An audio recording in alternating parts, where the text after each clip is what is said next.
Hey everybody, I'm Zach. And I'm Jesse, and you are our wonderful, amazing, awesome Patreon patrons. You make Tesla Time News possible You know, every Jesse week. always says that, but I feel, and I don't say it enough, you guys You say it. Say are it. awesome. Yeah. You Patreons, like, I love hearing from you every week. I Yes. love reading all your comments. I love the fact that you're supporting the show. And I want to, you might be sitting there going, why do we support these guys? They're already doing pretty well. They're at 100,000 subscribers. I think they're fine. You know what we're trying to do? We're trying to get even more content out there, and we're trying to give it to you in different ways. So one of the things that we're going to be trying to do is get you even, like, a lot of people say this. They say, like, hey, Zach and Jesse, I love your show, Tesla Time News, but it's an hour long. There's one point that you made in it that I can nail my friend Dan. Right. That jerk Dan keeps saying the Tesla this, Tesla that, and you made a perfect point that debunks his argument. Right, but I want to share that, but if I share a 1 hour long video with him, he's not going to watch it. So what we're going to try and do over the coming months is come out with shorter versions and different kinds of versions of Tesla Time News, where maybe there's 2 or 3 stories in that episode that comes out, like, say, on a Friday or something. And to do that, we're going to need more of us. I don't know how we're going to do that part. The cloning machine, to write the stories and record them. And we're going to need more editors, and it costs money. So that's one of the things you're supporting. I really do appreciate you being here. Now let's talk about this, Jesse, because I don't know what the heck this is. So this is Ford's delivery robot. Slow down. That they've been... Just back up a little bit. Ford is a car company. Okay. Traditionally. Yep. You may have heard of them. Yep. So So they've partnered, and they're making this robot. Yes, and it's called Digit. Okay. And the odd thing is it doesn't have any digits. Okay, but that's fine. They're not good at It's naming got things. 2 little arm nubs. Don't forget they named a car the Ford Escape, and that's not a good name for a car. So you escape with the car? No, because in my mind, I'm thinking about, like, getting trapped in the car. I Ford see. Escape? Okay. Well, Well, they it's didn't- better than the Ford Trapped, which they luckily scrapped that design. But I just want to walk through this video here for a second. Yes. They show an autonomous delivery truck, and then Love they it. proceed to block the view of the driving portion of the truck as much as humanly possible. well, So you that's- notice right here, when it's driving on the bridge, you have a blacked out windscreen. Now, either they have done some magical non-reflective tints on these windscreens, That's what Ford's known for. or they have sat there, edited out why would the why would windscreen you do that, Jesse? because they don't have an autonomous car. Oh wait, there's a driver there. Yeah, it looks like they just bolted on some LiDAR pucks and they said, everyone's going to think this is an autonomous vehicle Yeah. because all these other companies are doing it. Right. We can't do it. At least we can't do it on this bridge. Yep. So we're going to have a driver doing it. Then when it pulls up at the thing, there's another blocked off section of the driver thing. That's fine. This is fine. We're talking about the robot. The robot is what the video's about. We don't need to get into the details of whether they have So a the self-driving robot car. is delivering your package to your door. Yes. So an autonomous car pulls up to your driveway, and just like a UPS driver or whatever, and a robot comes and delivers your package. Can I just tell you, when I saw the scene of the robot walking along the sidewalk with, like, there's a mother and a child approaching I actually saw the future. I think this is going to happen. Oh, I do. And I think for many people, we don't, we see movies with robots where they're killing people or whatever. We don't see robots just walking around like, Doing friendly things. hello, I'm delivering a package. And so often, this is a really good point. The media that we consume, with the robots are not part of the setting Right. of the story. They are part They're of a the character, story. right. Always part of the story. And it's not bad. I'm not saying that I don't want to watch WALL-E or something like that. But it's very rare that you have a story where it's like, yeah, there's autonomous robots. Don't worry about it. We're talking about this story about they're finding, hydrofluorocarbon fuel or whatever they need to do.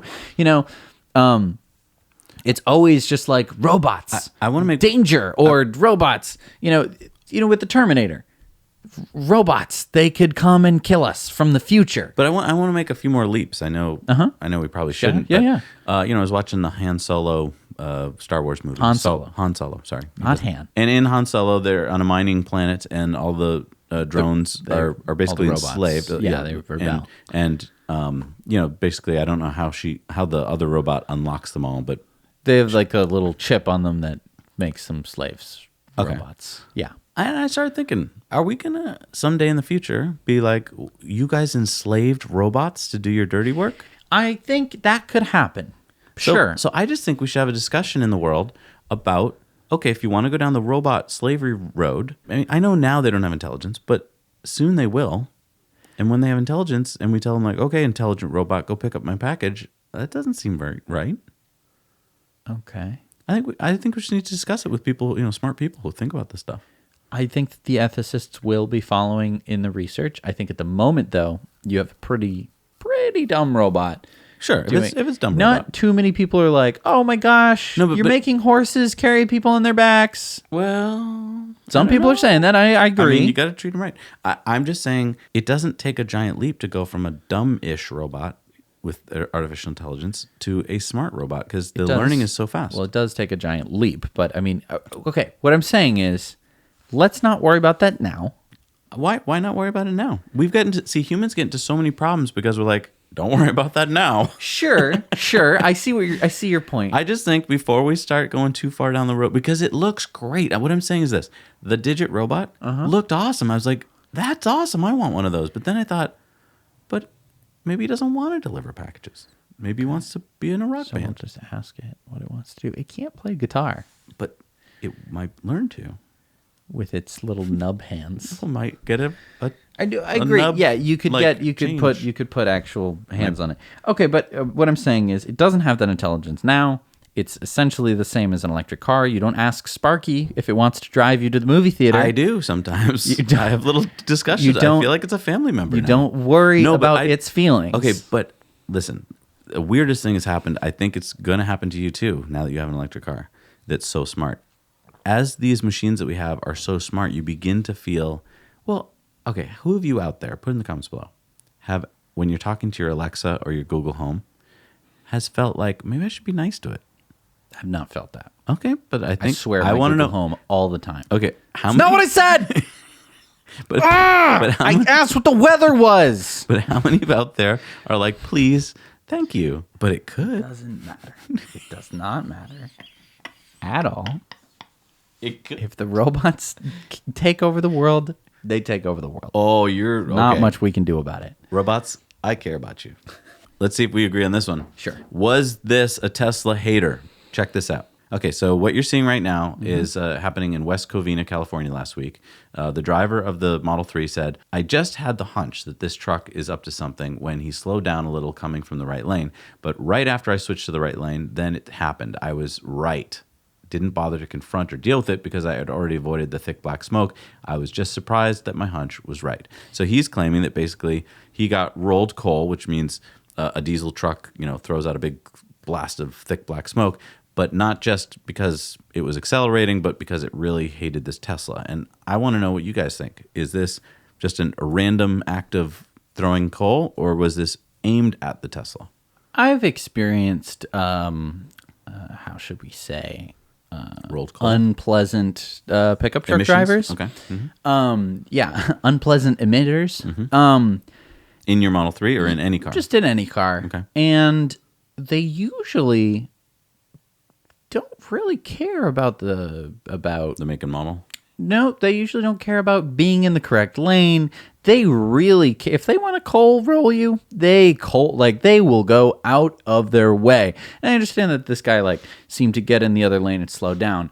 But I think that anyone with a rear view mirror would just be like, I'm going to get over and this guy's going to get rolled coal because I don't like him because he's driving an electric car. So you think it wasn't really aimed at the Model 3?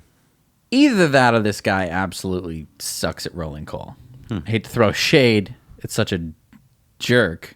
I mean, it's bad that you're doing that anyway. Now, is it a crime? Like, let's say there's a police officer in an undercover car watching this. Could he pull you over and cite you for excessive emissions? I mean, well, first of all, yeah. How does this truck pass the emissions? Absolutely should not be able to pass the that emissions. truck is in California, which has some of the strictest. Yeah, that's essentially cheating emissions if you think about it. Right, I mean, because you have to override. You're doing something to override how the emission system. Why don't we works. do this? Can't we use this footage, send it in along with the license plate to California Emissions Control Board or whatever there is, and have this guy cited and fined or whatever? Because then he would think twice before doing it. I think that it's something that we need to be thinking about. Just as a society, since we all live together on this planet. It would be like if you got on the subway and you were just like, Right. I have always made the argument for people who smoke that, like, it's just not acceptable. You can't, no, absolutely not. And my argument to that would be to wear a gas mask and then have one of those little pesticide dispensers from like the 1940s or whatever, and just sit around and just, in a public space. And people would come up to you and just be like, what the hell are you doing? And you just go, what are you talking about? Point to that guy. I'm just doing what he's doing. They'd be like, no, you're not. That's terrible. And they're like, that guy, this is actually just water.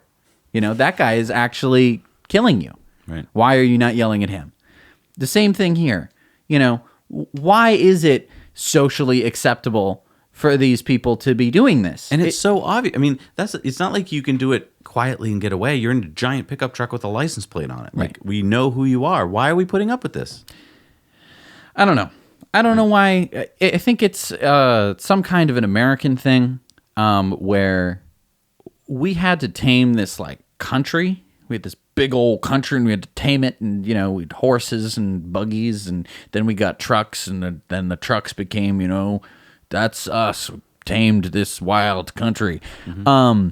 And I think that and look, I understand that people have different priorities, right? Some people want to spend their lives hiking, and Wait, you kind of stopped. We're taming the country.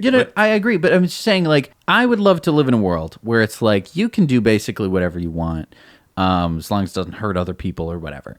The problem is that we've made all these systems that are hurting everyone, because it's hurting the environment, it's hurting the atmosphere and the oceans and everything.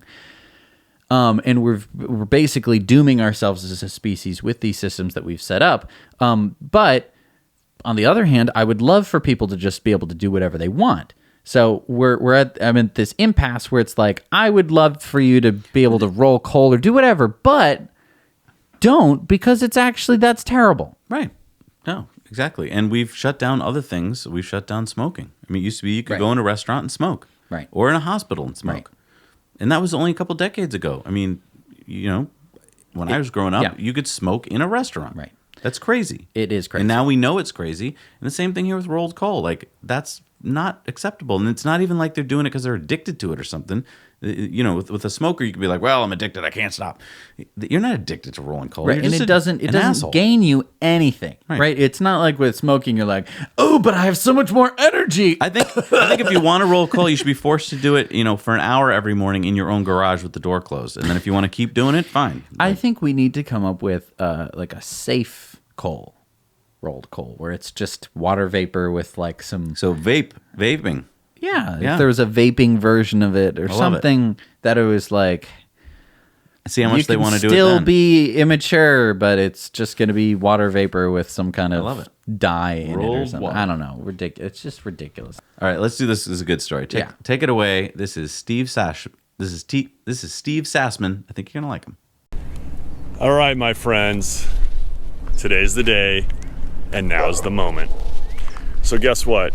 This is where I'm at in Tucson, Arizona right now, coming back from the SpaceX launch.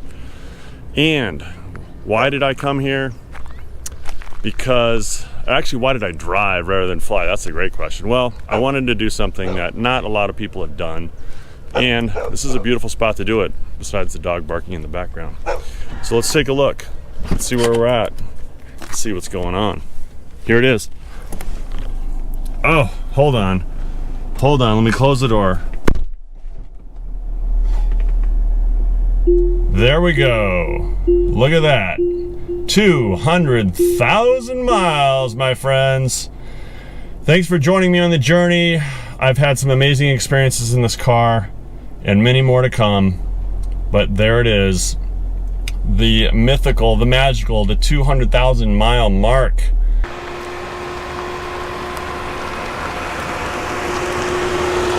And we have just hit 200,000 miles on the Tesla. There it is. We're gonna do a little photo shoot. Check it out. But here it is. Here is the car. After 200,000 miles, 2 48 state road trips. I mean, this car has done it all. It's seen it all. And it's carried a host of amazing people throughout the country. And there's many a story to be told in this Tesla. And it still looks amazing. It's been in over 1,800 Uber rides.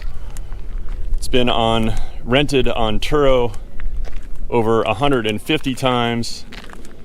I mean, what has not this car done? That's what I ask you right here, right now. That's it. It's the beautiful P85, 200,000 miles. And there we go, my friends. 200,000 miles, still looking amazing. All right, so let's take a look at the inside of the Model S with 200,000 miles. There she is, looking good. All right, here we go.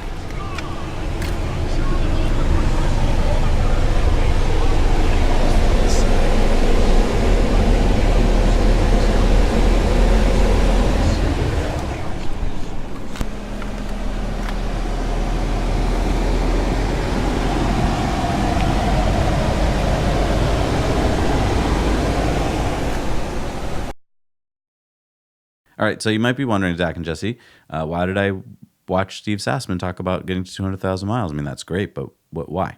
Well, here's why.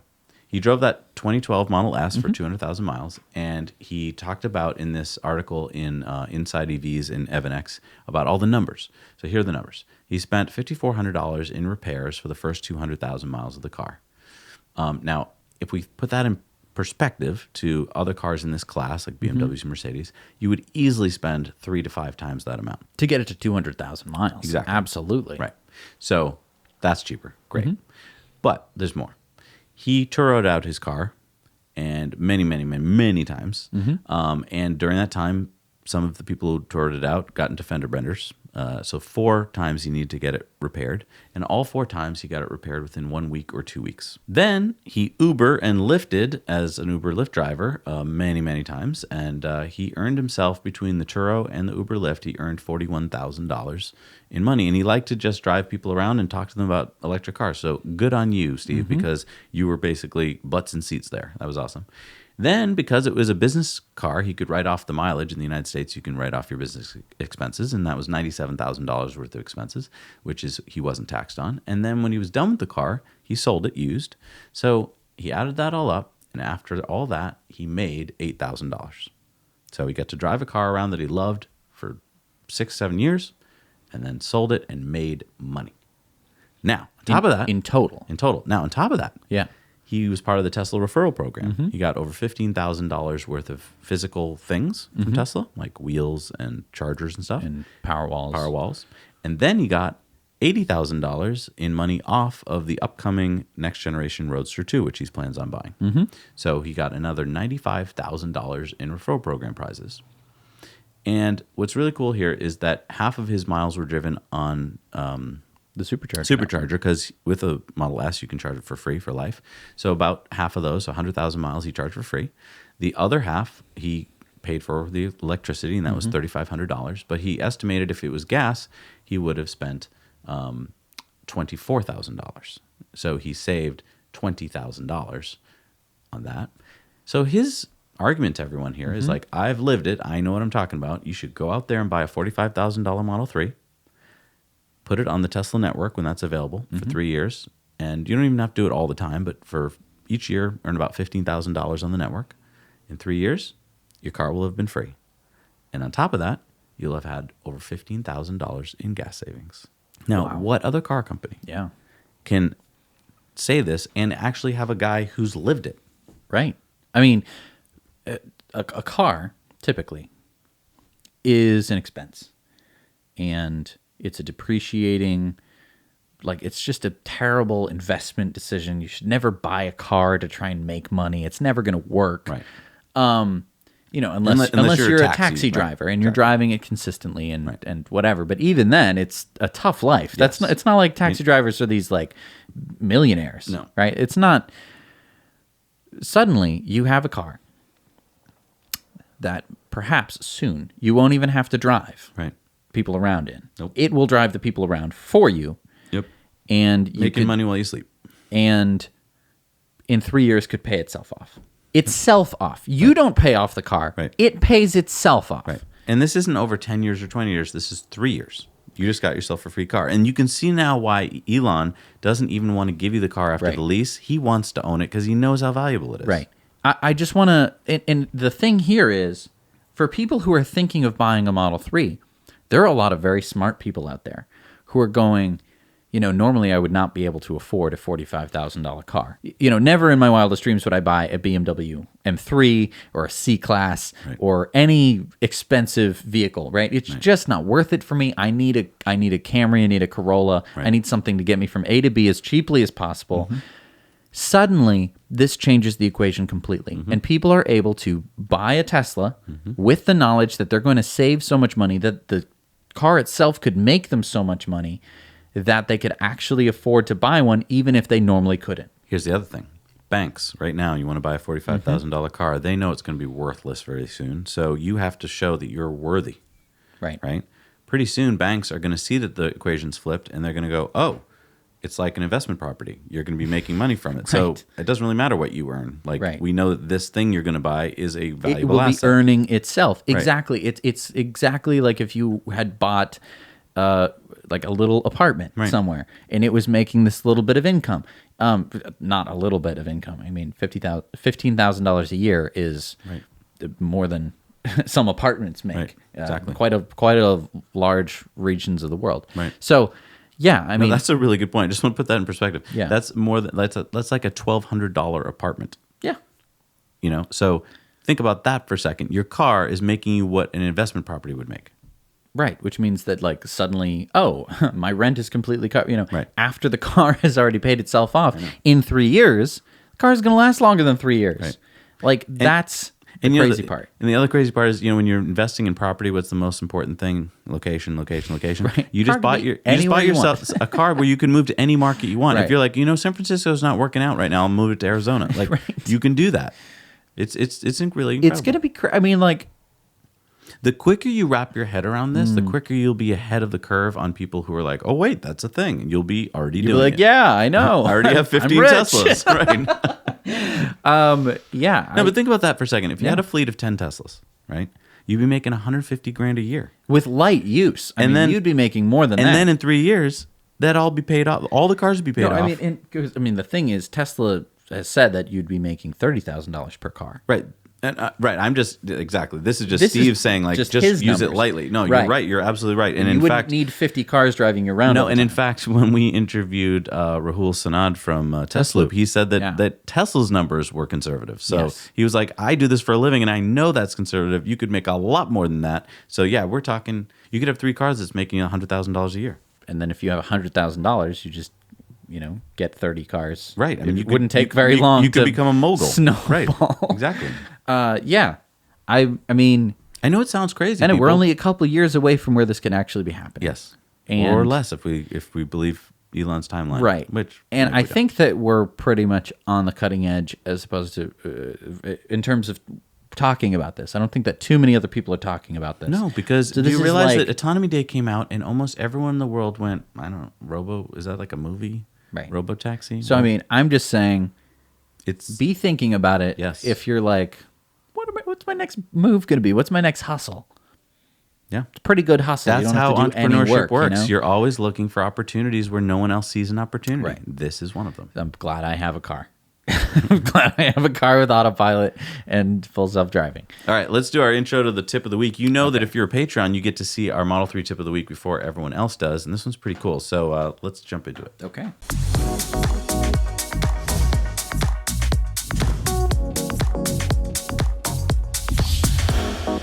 Hey, everybody, I'm Zach, And I'm Jesse. and you're watching the Model 3 tip of the week. What did you do with your car this week? We tested out Sentry Mode. Let's check it out. Did you know that your Model 3 comes with a built-in security system, including 3 cameras and an alarm? So you may be wondering, where are these cameras? And well, here's one of them here on the side. It's part of your, side blinker. Is this camera right here. And so this is actually picking up everything that happens behind this camera in the car. So in addition to the 2 side cameras, you also have this one camera in the center, which is looking out the front. So it can see everything out of the front of the car. And if someone breaks in, it makes a really loud musical alarm.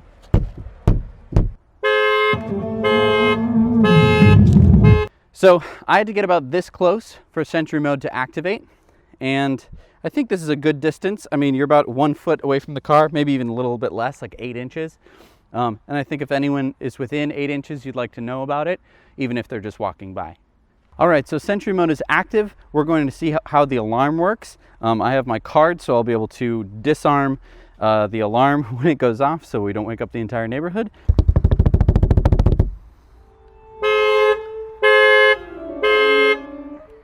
So, I mean, the loudest thing, if you don't break the window, the loudest thing is the car alarm, the actual beeping. All right, so I have my USB stick.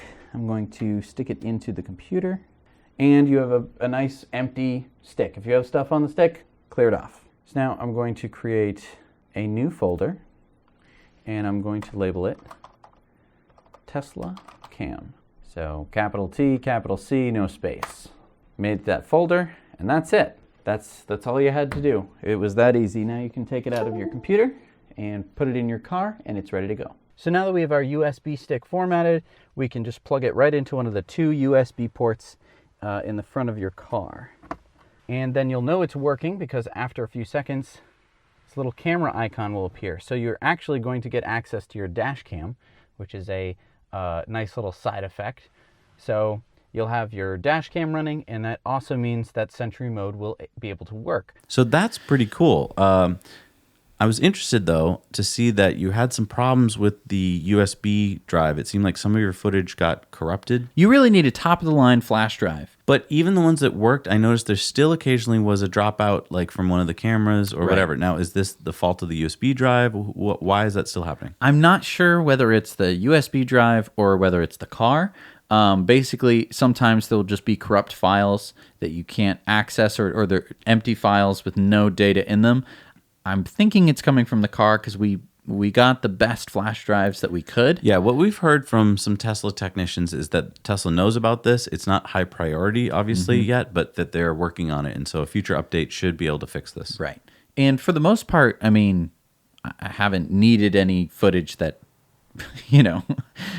wasn't there. Yeah, but you might need it. So, I'm hoping they do update this, but that's really cool. Sentry Mode was pretty awesome. Yeah. Thanks so much for watching.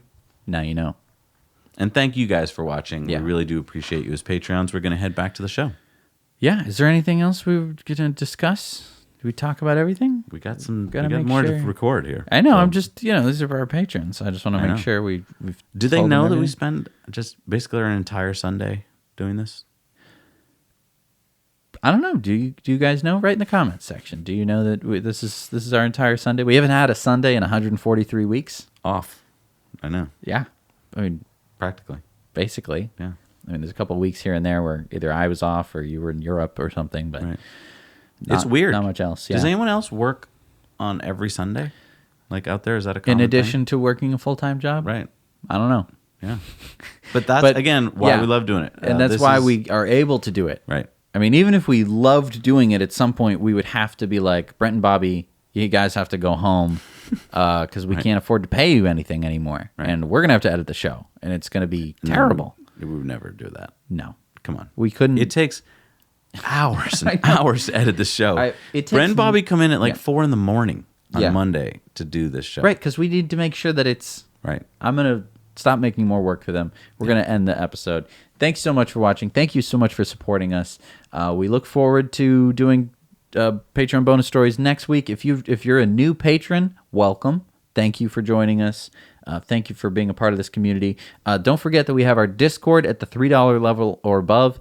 I know that there's hundreds of you out there watching this right now who are supporting us at $3 or above.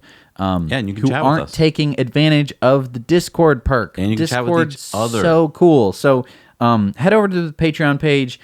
We give a pretty good explanation under the Discord perk. There's a couple links there that will get you to what you need to do. Please join. The more the merrier on the Discord. The more we can chat about stuff. Things that people don't know. So I encourage you to join our Discord. Thank you so much for watching. Now you know.